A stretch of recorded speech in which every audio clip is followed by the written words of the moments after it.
Gary Rebel is a professional worm grunter.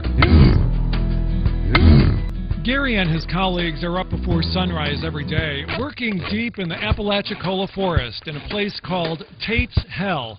It's a well-earned name because this place is swarming with hungry mosquitoes, pestering gnats and poisonous snakes.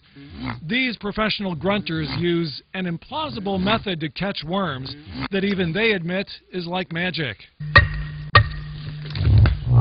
D.W. pounds a wooden stake called a stob into the ground and levels his 10-pound flat iron over the top. Then he slowly, rhythmically rubs the iron over the stob back and forth. He's making the ground vibrate with this technique, and then suddenly, magically, big fat earthworms start to climb out of the soil. Look around and you see worms slithering everywhere on the forest floor. They are like pink gold to these grunters, and the men quickly gather up the harvest in their buckets. There's an art to it, you know.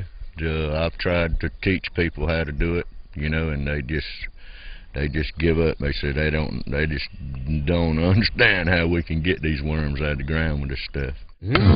A researcher at Vanderbilt University wanted to understand the science behind worm grunting, so he watched Gary work his magic and concluded that rubbing the stob mimics the vibrations of a mole digging in the ground trying to prey on the worms. So the worms climb out of the earth to avoid being eaten. Ironically, they end up as bait.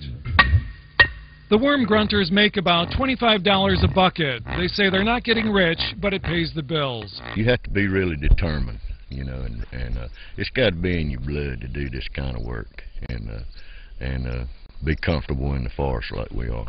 And they are comfortable in this no-man's land. Gary has been catching worms out here for a half-century, so it's no wonder it's in his blood. The magic of worm grunting.